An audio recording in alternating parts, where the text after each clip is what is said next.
ಶಿವಾಜಿನಗರದಿಂದ ಪುಟ್ಟರಂಗ ಶೆಟ್ಟಿ ಅವರಿಗೆ ಸಿಕ್ಕಿದೆ. ಪುಟ್ಟರಂಗ ಶೆಟ್ಟಿ ಅವರು ಮಾತನಾಡ್ತಾರೆ, ಬನ್ನಿ ಕೇಳೋಣ. ಸಲ್ಲಿಸ್ತಾ ಪ್ರಾಮಾಣಿಕವಾಗಿ ನಾನು ಪಕ್ಷದಲ್ಲಿ ಸೇವೆಯನ್ನು ಸಲ್ಲಿಸ್ತೇನೆ. ಯಾಕಂದರೆ ನಾನು 40-45 ವರ್ಷ ಕಾಂಗ್ರೆಸ್ ಪಕ್ಷದಿಂದ ದುಡ್ಕೊಂಡು ಬಂದಿದ್ದೀನಿ. ಮಂಡಲ ಪಂಚಾಯಿತಿ, ಜಿಲ್ಲಾ ಪಂಚಾಯಿತಿ, ಜಿಲ್ಲಾ ಉಪಾಧ್ಯಕ್ಷನಾಗಿ 4 ಬಾರಿ ಶಾಸಕನಾಗಿ, ಹಾಗಾಗಿ ಪ್ರಾಮಾಣಿಕ ದುಡ್ಕೊಂಡು ಬಂದೀನಿ. ಪಕ್ಷವನ್ನು ಕಟ್ತಕ್ಕಂಥದ್ರಲ್ಲಿ, ಪಕ್ಷವನ್ನು ಬೆಳೆಸ್ತಕ್ಕಂಥದ್ರಲ್ಲಿ ಮತ್ತು ನಮ್ಮ ನಾಯಕರು ಹೇಳಿದಂಥ ರೀತಿ ನಡ್ಕೊಳ್ತಕ್ಕಂಥದ್ರಲ್ಲಿ ನಾನು ಪ್ರಾಮಾಣಿಕ ನಡ್ಕೊಳ್ಳೋಂಥ ಕೆಲಸವನ್ನು ಮಾಡ್ತೀನಿ. ಈಗ ಉಪ್ಪಾರ ಸಮುದಾಯದಿಂದ ನಿಮ್ಮನ್ನು ಗುರುತಿಸಿದ್ದಾರೆ, ಏಕೈಕ ಶಾಸಕ, ಇದ್ರ ಬಗ್ಗೆ ಏನು ಹೇಳ್ತೀರಿ ಸರ್? ಖಂಡಿತವಾಗಿ ಉಪ್ಪಾರ ಜನಾಂಗನೂ ನನಗೆ ಯಾವುದೇ ಒಂದು ಪಕ್ಷ ಒಂದು ಟಿಕೆಟನ್ನು ಕೊಡಬೇಕಾದ್ರೆ ಆ ಜನಾಂಗವನ್ನು ಯಾವ ಜನಾಂಗ ನಮ್ಮ ಪರ ಇದೆಯಂತ ಕರ್ನಾಟಕದಲ್ಲಿರ್ತಕ್ಕಂಥ ನಮ್ಮ ಉಪ್ಪಾರೆಲ್ಲರೂ ನಾವು ಹೆಚ್ಚು ಕಾಂಗ್ರೆಸ್ ಪಕ್ಷದಲ್ಲಿ ಇರ್ತಕ್ಕಂಥವ್ರು ನಾವು. ಹಾಗಾಗಿ ಕಾಂಗ್ರೆಸ್ ಪಕ್ಷದಲ್ಲಿ ನಮಗೆ ಈ ಒಂದು ಟಿಕೆಟನ್ನು ಕೊಡೋ ಮುಖಾಂತರ ನಮಗೆ ಈ ಮಟ್ಟಕ್ಕೆ ಬೆಳೆಸಿದೆ.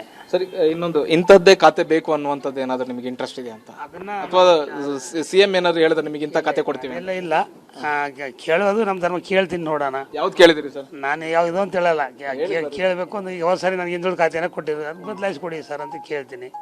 ನೋಡೋಣ ನಮ್ಮ ನಾಯಕರುಗಳು ಏನು ಮಾಡ್ತಾರೆ. ಇನ್ನೇನು ಕೆಲವೇ 3 ಗಂಟೆಗಳು ಬಾಕಿ ಉಳಿದಿದೆ, ಎಲ್ಲ ತಯಾರಿ ಮಾಡ್ಕೊಂಡಿದ್ದಾರೆ, ಈಗಷ್ಟೇ ಕರೆ ಬಂದಿದೆ. ನಿಮ್ಮ ಬೆಂಬಲಿಗರಿಗೆಲ್ಲ ಹೇಳಿದರೆ ಏನು ಕತೆ? ಇಲ್ಲ ನಾನು ಫೋನ್ ಬಂದಮೇಲೆ ಹೇಳ್ತೀನಿ ಅಂತ ಹೇಳಿದ್ದೆ. ಆದರೂ ನನ್ನ ಕಾರ್ಯ ಸುಮಾರು ಜನ ಬಂದಿದ್ದಾರೆ, ಇನ್ನೂ ಬರೋರಿದ್ದಾರೆ. ಯಾಕಂದರೆ ನಮಗೆ ಒಳಗಡೆ ಹೋಗೋಕೆ ಪಾಸ್ ಎಷ್ಟು ಕೊಡ್ತಾರೆ ಅನ್ನೋ ಗೊತ್ತಿಲ್ಲ. ಹಾಗಾಗಿ ನಾವು ಲಿಮಿಟಾಗಿ ಹೇಳಿದ್ವಿ, ಲಿಮಿಟಾಗಿ ಹೋಗ್ತೀವಿ. Okay sir, thank you. ಇದು ಪುಟ್ಟರಂಗ ಶೆಟ್ಟಿ ಅವರ ಮತ್ತು ಕ್ಯಾಮ್ರಾ ಪರ್ಸನ್ ಮಹಾದೇವ್ ಜೊತೆ ಹರೀಶ್, TV9 ಬೆಂಗಳೂರು.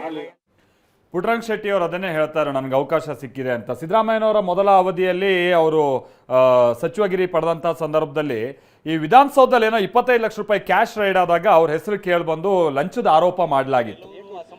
ಈಗ ಅವರಿಗೆ ಅವಕಾಶ ಮತ್ತೆ ಸಿಕ್ಕಿದೆ. ಈಗ ಅಂತ ಇನ್ನು ಚಟುವಟಿಕೆಗೆಲ್ಲ ಹೋಗಬಾರ್ದು, ಸಮಸ್ಯೆ ಮಾಡ್ಕೊಳ್ಳುವಂಥದ್ದು. ಆದಷ್ಟು ದಕ್ಷವಾಗಿ ಅವರು ಪ್ರಾಮಾಣಿಕವಾಗಿ ಕಾರ್ಯನಿರ್ವಹಿಸಬೇಕಾಗುತ್ತೆ. ರಾಯರೆಡ್ಡಿ ಅವ್ರು ಮಾತನಾಡ್ತಾರೆ, ಬನ್ನಿ. ಸರಿ, ನಾನು ಮಂತ್ರಿ ಆಗಲಿಲ್ಲ, ಏನು ಮಾಡೋಕ್ಕಾಗ್ತದೆ? ಎಲ್ಲ ರೀತಿ ಒಮ್ಮೆ ಸಹಕಾರ ಕೊಟ್ಕೊಂಡು ಎಲ್ಲರೂ ಒಳ್ಳೆಯ ಸರ್ಕಾರವನ್ನ ಕೊಡೋಣ, ಜನಪರವಾದಂಥ ಸರ್ಕಾರ ಕೊಡೋಣ.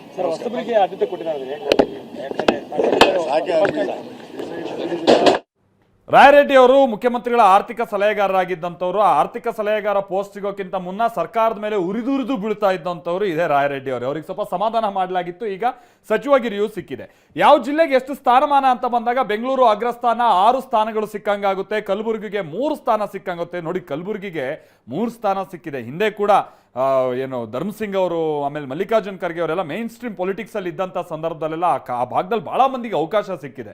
ಬಟ್ ನೀವು ಜಿಲ್ಲೆನ, ನಿಮ್ಮ ಭಾಗನ ಹೆಂಗಿಡ್ಕೊಂಡಿದ್ದೀರಾ ಸ್ವಾಮಿ? ಅದೀಗಿರುವಂಥ ಪ್ರಶ್ನೆ. ಈಗಲಾದರೂ ನಿಮ್ಮ ಜಿಲ್ಲೆ, ನಿಮ್ಮ ಭಾಗವನ್ನು ಸ್ವಲ್ಪ ಅಭಿವೃದ್ಧಿ ಮಾಡಿ. ಜನರು ಅದನ್ನೇ ಕೇಳ್ತಾ ಇರುವಂಥದ್ದು. ನೋಡಿ, ಈ ಬಾರಿನೂ 3 ಮಂದಿಗೆ ಅವಕಾಶ ಸಿಕ್ಕಿದೆ. ಆಮೇಲೆ ನಿಮ್ಮ ಟರ್ಮ್ ಮುಗಿದ್ಮೇಲೆ ಯಾವ ಪುರುಷಾರ್ಥಕ್ಕೆ 3 ಜನಕ್ಕೆ ಅಂತ ಕೇಳೋ ಪ್ರಶ್ನೆ ಮಾಡ್ಕೊಂಬೇಡಿ. ಒಳ್ಳೊಳ್ಳೆ ಯೋಜನೆಗಳು ಇಂಪ್ಲಿಮೆಂಟ್ ಆಗಲಿ, ಅದರಿಂದ ಜನರಿಗೆ ಅನುಕೂಲ ಆಗಲಿ. ಸುಮ್ಮನೆ ಯೋಜನೆಗಳನ್ನು ತೆಗೆದುಕೊಂಡು ಹೋಗೋದು, ಹಣ ಹೊಡೆಯೋದು, ಇದಕ್ಕೆ ಮಾತ್ರ ಸೀಮಿತ ಆಗಬಾರ್ದು. ಅದು ನಮ್ಮ ಕಳಕಳಿ ಕೂಡ. ಭಾಗಕ್ಕೆ ಹೋದಾಗೆಲ್ಲ ಬಹಳ ಬೇಸರ ಆಗುತ್ತೆ. ಅಲ್ಲಿರುವ ಜನರ ಪರಿಸ್ಥಿತಿ, ಕುಡಿಯೋಕ್ಕೂ ಕೂಡ ಸರಿಯಾದ ನೀರಿಲ್ಲದೆ ಇರುವಂಥ ವ್ಯವಸ್ಥೆ ನೋಡಿದಂಥ ಸಂದರ್ಭದಲ್ಲಿ. ಆ ಕಾರಣಕ್ಕಾಗಿ ನಮ್ಮದೊಂದು ರಿಕ್ವೆಸ್ಟ್, ಕಳಕಳಿ ಅಷ್ಟೇ.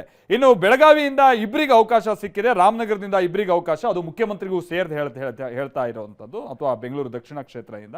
ಮಂಡ್ಯದಿಂದನೂ ಕೂಡ ಇಬ್ಬರಿಗೆ ಅವಕಾಶ ಸಿಕ್ಕಂಗಾಗಿದೆ. ಸ್ವಲ್ಪ ಸಿಂಹಪಾಲು ಪಡೆದಿರುವಂಥ ಜಿಲ್ಲೆಗಳು ಇದೆ: ಬೆಂಗಳೂರು, ಕಲಬುರಗಿ, ಬೆಳಗಾವಿ, ರಾಮನಗರ. ಅಂದರೆ ಬೆಂಗಳೂರು ಏನು